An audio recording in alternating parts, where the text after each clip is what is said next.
जय किसान साथियों, मैं हरि बेनीवाल किसान जागृति मंच के एक और वीडियो में आपका स्वागत करता हूं।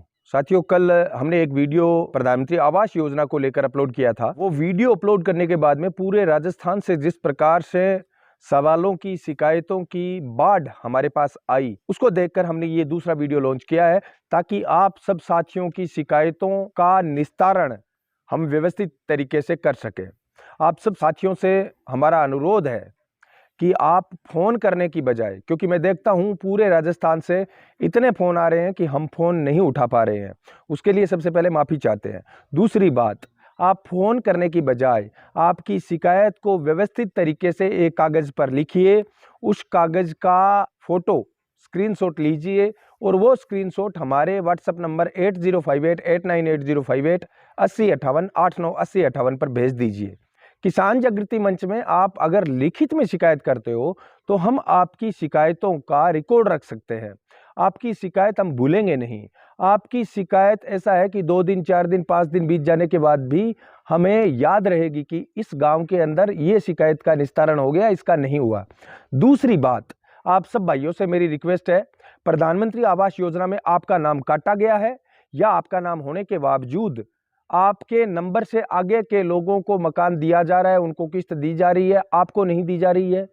या फिर कई बार ऐसा होता है कि धनवान, बाहुबली और जो मालदार लोग हैं उनको मकान दिए जा रहे हैं और गरीबों को नहीं दिए जा रहे हैं। कई बार ऐसा होता है कि आप पात्र होने के बावजूद आपका नाम जोड़ा ही नहीं जा रहा है, काटेंगे तो कहां से, जुड़ा ही नहीं। तो अगर आपका नाम, आप पात्र हैं, आपके नाम कोई भूमि नहीं है, आप बीपीएल श्रेणी में या बीपीएल से अव्वल श्रेणी के अंदर है, अगर आप जो 14 पॉइंट है पीएम आवास योजना के, उन 14 में से 4-5 पॉइंट भी पूरे करते हैं, जैसे आपके पास कोई व्हीकल नहीं है, आपके पास भूमि नहीं है। अब व्हीकल के अंदर भी प्रधानमंत्री आवास योजना में बहुत अच्छा एक डिसीजन किया गया है सरकार की तरफ से कि अगर किसी किसान के पास मोटरसाइकिल है, छोटा मोटा मोबाइल है, टीवी है, फ्रिज है, ये हमारी दैनिक जीवन की जरूरतें हैं। इन जरूरतों को प्रधानमंत्री आवास योजना से किसी पात्र को अपात्र करने की वजह ना माना जाए। इतनी अच्छी योजना है, उसके बावजूद पात्र लोगों को नहीं मिल रहे हैं। साथियों, साइड के अंदर आप देख रहे हैं वीडियो जब हमने अपलोड किया था, उसके बाद में जो कमेंट देखिए, आप पढ़िए, कितने भयंकर कमेंट आए हैं पूरे राजस्थान से।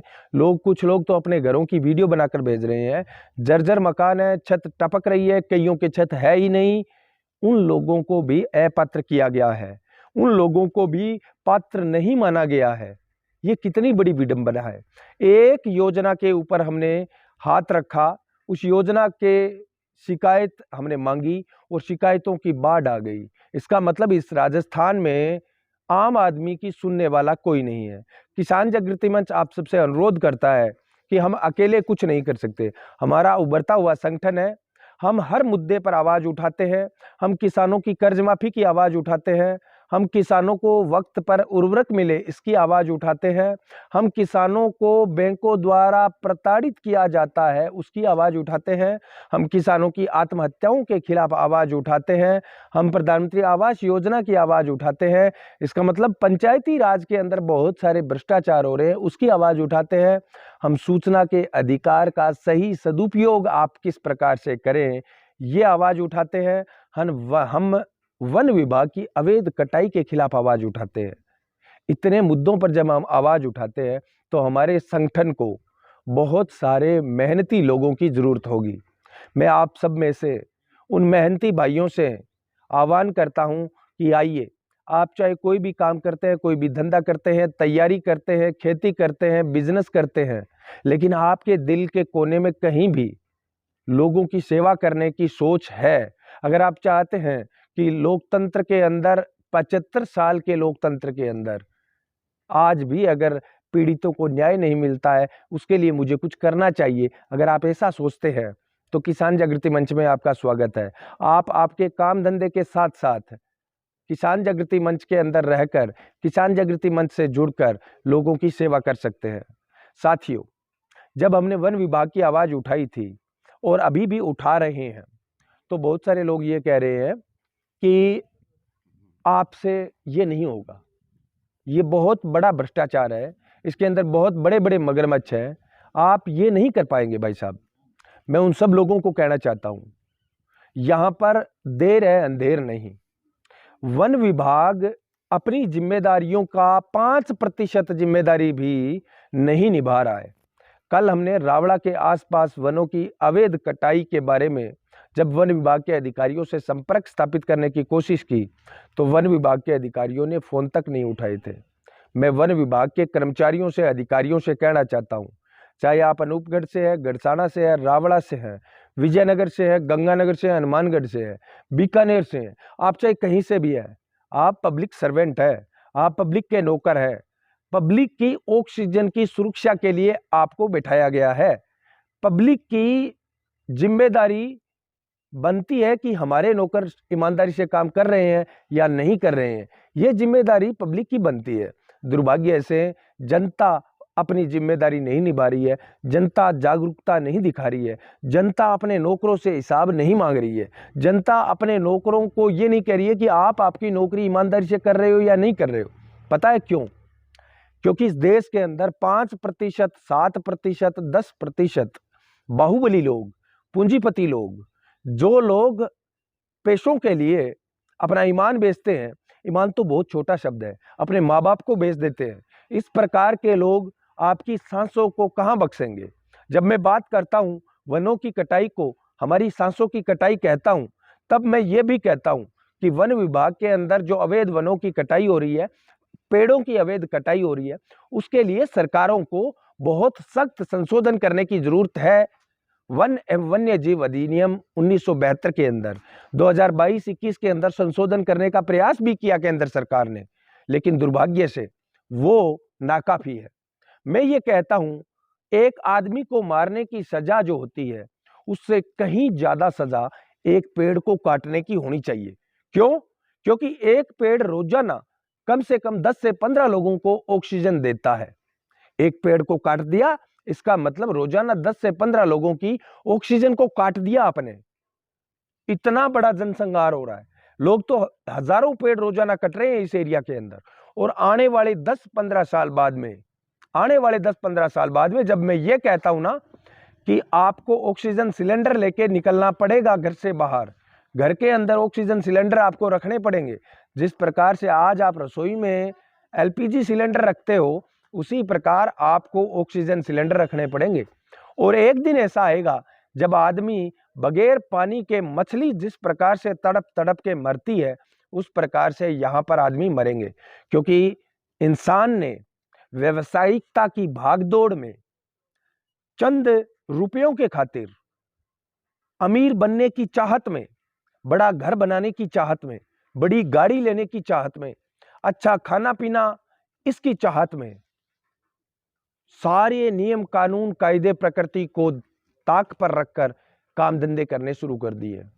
मैं लकड़ी काटने वाले आरओ से लेकर वन विभाग के अधिकारियों तक, रेड़े चलाने वाले ड्राइवरों से लेकर पेड़ काटने वाले मजदूरों तक, सब भाइयों से एक बात कहना चाहता हूं, क्या पैसे कमाने का कोई और जरिया नहीं बचा है? जो आप आपकी ही आने वाली पीढ़ी की सांसें काट रहे हो। हमारे आसपास इधर उधर देखिए आप, लेकिन पेड़ों को मत काटिए। इसके अलावा भी तो कोई बिजनेस होगा। आप अंधाधुंध, हम मानते हैं कि भ्रष्ट वन विभाग के अधिकारियों की मिली भगत से आप अंधाधुंध पैसा कमाते हैं। एक एक रेड़ा लाख लाख रुपए का बिकता है, उसमें से 10-20 हजार रुपए आप वन विभाग वालों को दे देते हैं। इतना पैसा जब आपको दिखता है तो आपको दूसरा कोई काम दिखता ही नहीं है। लेकिन वन काटने वाले लोगों से मैं कहना चाहता हूं, हिंदुस्तान की जनता मूर्ख जरूर है, लेकिन कभी ना कभी ये जागेगी, और जब जागेगी तब देर हो जाएगी। इसलिए मेरे किसान जागृति मंच के भाइयों से मैं कहना चाहता हूं, देर मत कीजिए। आपके आसपास भी अगर वनों की कटाई होती है तो उन लोगों से सवाल पूछिए, उन लोगों से संबंधित विभाग की परमिशन, एनओसी मांगिए।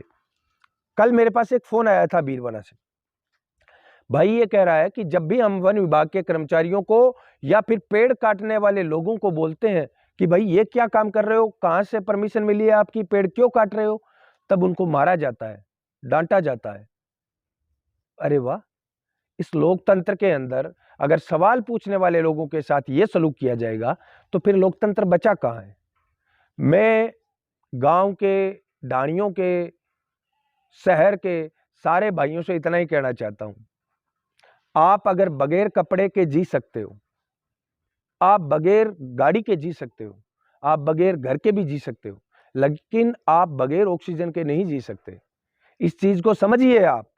जिस प्रकार से पारिस्थितिकी असंतुलन बढ़ रहा है, ग्लोबल वार्मिंग बढ़ रही है, पेड़ों की कटाई हो रही है, तो जो एक संकेत छोटा सा हमें कोरोना में मिला था, कोरोना ने हमें एक छोटा सा संकेत दिया था कि संभल जा इंसान, आने वाले दिनों में तेरी करतूतों के कारण तेरी आने वाली पीढ़ियां तड़प तड़प के मरेगी ऑक्सीजन के बगैर। आज इस बात पर बहुत सारे लोग हंसते होंगे, आज इस बात पर जो भ्रष्टाचारी लॉबी है, जो पेड़ काटने वाले लोग हैं, जो राक्षस हैं, वो लोग सोचते होंगे क्या कर लेगा ये एक आदमी बोलकर। मैं किसान जागृति मंच के संगठन के प्रत्येक पदाधिकारी और सदस्य से कहता हूं, शपथ लीजिए, सौगंध खाइए आप कि आपकी आंखों के सामने कभी किसी पेड़ की कटाई आप होने नहीं देंगे। अगर कहीं पर भी कोई लकड़ी का रेड़ा जा रहा है, कोई ट्राली जा रही है, कोई गाड़ी जा रही है, रुकवाइए उसे, पूछिए उससे कहां से लाए हो ये आप। वन विभाग के संबंधित अधिकारियों से पूछिए आप। जिस प्रकार से आप आपके सरपंच के नंबर आपके मोबाइल में रखते हो ना, मैं ये कहता हूं हर जागरूक जिम्मेदार नागरिक को अपने मोबाइल के अंदर अपने रेंजर के, वनपाल के और वन विभाग के अधिकारियों के नंबर भी आपको रखने चाहिए। साथियों, जब तक आप जागरूक नहीं होंगे, आपके हितों पर इसी प्रकार से कुठाराघात होता रहेगा, शिकायतों का अंबार लग जाता है। अगर आप एक समस्या उठाते हो तो, मैंने प्रधानमंत्री आवास योजना की एक वीडियो डाली, आपने पूरे राजस्थान से अंबार लगा दिया, भाई मेरी ये दिक्कत है, मेरे ये दिक्कत है, मेरा घर टूट गया, मेरा नाम कट गया, इसका नाम कट गया, उसको कोठी वाले को दे दिया, उस गाड़ी वाले को दे दिया, उस सरकारी नौकरी वाले को दे दिया। इतनी शिकायतें आई। मैं गंगानगर में बैठा हूं, शिकायतें बाड़मेर, जालोर, भीलवाड़ा, अजमेर से आ रही है। इसका मतलब वहां के सरपंच, वहां के ग्राम विकास अधिकारी ईमानदारी से काम नहीं कर रहे हैं। इस समस्या का स्थायी समाधान तभी होगा जब हर गांव के अंदर जो संकल्पना हमने की थी, जो कल्पना हमने की थी किसान जागृति क्लब की, हर गांव में किसान जागृति क्लब स्थापित होगा, तभी सरपंच ईमानदारी से काम करेंगे, तभी गरीबों को प्रधानमंत्री आवास योजना का लाभ मिलेगा, तभी किसानों को प्रधानमंत्री फसल बीमा योजना का लाभ मिलेगा, तभी हमें बैंकों के उत्पीड़न से राहत मिलेगी, तभी हम वन विभाग की दादागिरी को रोक सकते हैं। यहां पर ध्यान देने वाली बात यह है कि जो काम हम कर रहे हैं वो काम हम करते रहेंगे। हां, इतना जरूर है कि जब अकेले करते हैं तो टाइम लगता है, सीमित लोगों की सहायता कर पाते हैं, लेकिन जैसे जैसे किसान जागृति मंच का संगठन बढ़ता जा रहा है, वैसे वैसे मैं देख रहा हूं बहुत सारे ईमानदार साथी निस्वार्थ भाव से किसानों को जागरूक करने का काम कर रहे हैं। क्यों रखा जागृति मंच नाम? हमारे संगठन में जागृति शब्द इसलिए था साथियों, आजादी के 75 साल बाद भी आप ग्रेजुएट हो जाते हो, बीए हो जाते हो, पोस्ट ग्रेजुएट कर लेते हो, पीएचडी कर लेते हो, लेकिन आप जागरूक नहीं होते हो। आप आपके संवैधानिक अधिकारों के लिए आत्मनिर्भर नहीं होते हो। धिक्कार है इस देश पर और धिक्कार है इस देश की राजनीति पर कि आज किसी वर्ग को अपने हकों और अधिकारों की सुरक्षा के लिए किसी नेता के सामने गिड़गिड़ाना पड़ता है। ये हमारे लोकतंत्र पर सबसे बड़ा धब्बा है और किसान जागृति मंच इस धब्बे को धोने का प्रयास कर रहा है। हम जब बार बार वीडियो जारी करते हैं तब हमेशा हमारे नंबर इसलिए देते हैं कि आप आपकी समस्या व्यवस्थित तरीके से हमें भेजें। मैं फोन करने वाले सारे भाइयों से कहता हूं, वीडियो देखने के बाद वीडियो के डिस्क्रिप्शन को भी आप जरूर देखें। हम आपके आसपास के किसान जागृति मंच के पदाधिकारियों के नंबर इस वीडियो के डिस्क्रिप्शन में दे रहे हैं।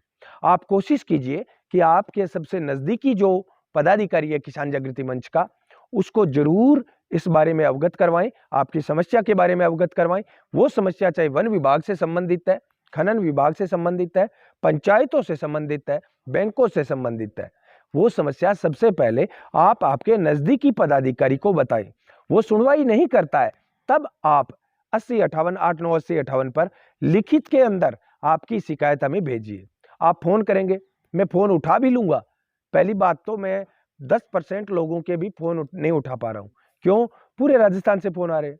आप अगर व्यवस्थित तरीके से आपकी समस्या लिख के हमें व्हाट्सएप करेंगे तो आपकी समस्या का निस्तारण हम ध्यान से कर पाएंगे, ईमानदारी से कर पाएंगे और अच्छी तरह से कर पाएंगे। तो आप कोशिश कीजिए कि आपकी समस्या लिखित में भेजें। बात करने से हाथों हाथ समाधान नहीं हो जाएगा। मैं देखता हूं कोई साथी अनूपगढ़ से फोन कर रहा है, कोई बाड़मेर से कर रहा है, कोई गंगानगर से कर रहा है, तो कोई चूरू से कर रहा है। फोन कर रहा है, फोन पर गिड़गिड़ा रहा है, फोन पर अपना दर्द और दुख बता रहा है। अफसोस होता है, बहुत ज्यादा अफसोस होता है। लेकिन आप जो चीजें हम मुझे बता दी उसके बाद में वो तो डिलीट हो गई, उसका रिकॉर्ड कैसे बचा? इसलिए मैं कहता हूं सारे भाइयों से कि व्हाट्सएप पर आप आपकी शिकायत लिखित में भेजिए आपके पूरे परिचय के साथ। आप व्हाट्सएप पर मैं देखता हूं बहुत सारे साथी हाय हेलो अपनी समस्या बता देते हैं, नाम बताते ही नहीं है।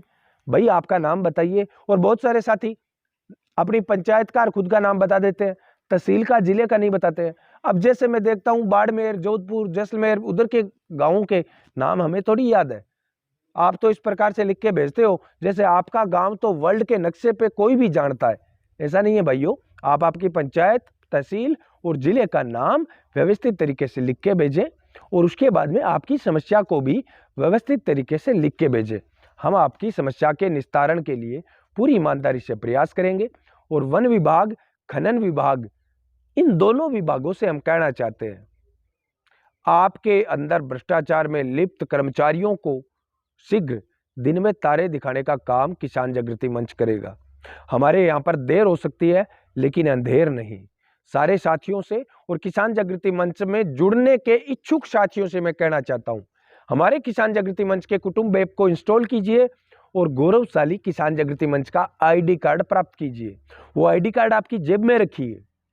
हम चाहते हैं कि आप किसान जागृति मंच के सिपाही बनकर हमारे कार्य, हमारे इस मुहिम को ज्यादा से ज्यादा लोगों तक पहुंचाएं।